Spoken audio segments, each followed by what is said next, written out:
Here's Chief Meteorologist Chris Boone.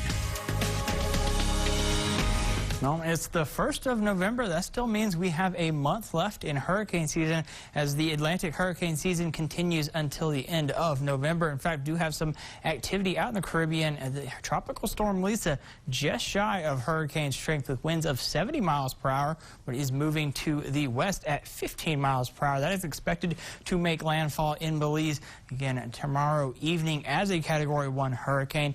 Then it will rapidly weaken kind of as it moves inland, starts to interact with the land. So again, not expecting any direct impacts for us here in the Concho Valley, but we're always kind of keeping an eye on the tropics for anything that may be a bother for us. Though we did see a little bit of rain for our southern counties again last night with some of those showers and storms. In fact, some beneficial rain out towards the Sonora area, though most of the heavier rain stayed all to the south of Interstate 10.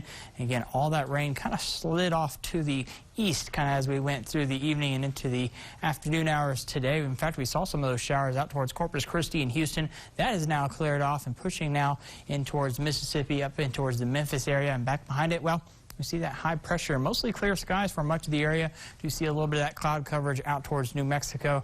We're going to see some of that increased clouds as we kind of go through the day tomorrow, though we've been seeing a fairly quiet satellite and radar across the area this evening. Again, not a whole lot going on in the Concho Valley. In fact, we saw those temperatures pretty close to average, so a nice quiet fall day across the area. Saw those temperatures into the mid 70s, and those overnight lows a little bit above average as well, just by a few degrees, 2 or 3 degrees above average, though we've kicked off a bit of a warming trend.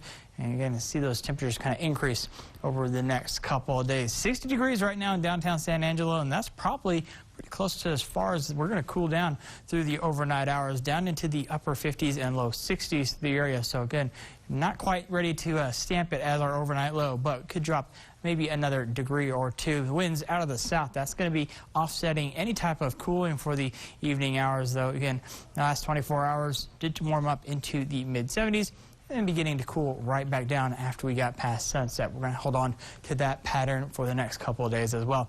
60s right now for most of the Concho Valley, 61 degrees in Mason, same with Brady as well, 63 in Ballinger, 64 for El Dorado. Do have some 50s on the map. Again, 59 degrees out towards Ozona. So again, a little bit cooler out in the Ozona area. And again, as we go through the evening hours, temperatures are only going to be dropping just a few more degrees. We'll hang out into the mid to upper 50s. So again, some of us even hanging out in those low 60s and decreasing that cloud coverage. You kind of already seen those mostly clear skies, but it kind of reverses course. We'll see it pick right back up for us tomorrow, and we're really going to start to see those winds begin to increase as well. Picking up out of the south, 10 to 15 miles per hour.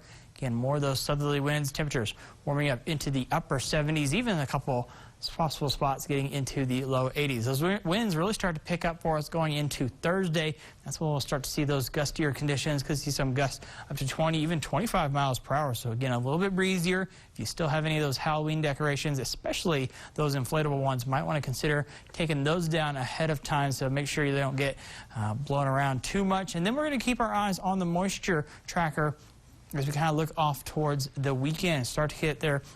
We'll see the moisture move in from the Gulf of Mexico. Unfortunately, most of that moisture really lines up just to the east of the Concho Valley. By the time that frontal system makes its arrival, and where that moisture is going to be, it's really going to determine where those showers and thunderstorms begin to develop as the system kind of makes its approach. So as we see that system kind of come in from the northwest, that moisture kind of sitting out here towards the east at that time frame, that's where we start to see the heavier rain really start to develop. So again, it cuts down on our rain chances. Where the last system we saw, those rain showers really developed into the western parts and then moved across the Concho Valley. Got some of that very beneficial rain throughout the entire area.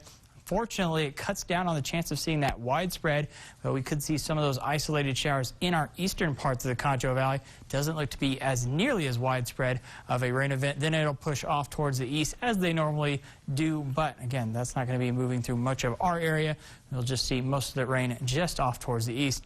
And again, we'll see the cooler temperatures back behind that frontal system. Temperatures into the 70s, warming back into the 80s for next week.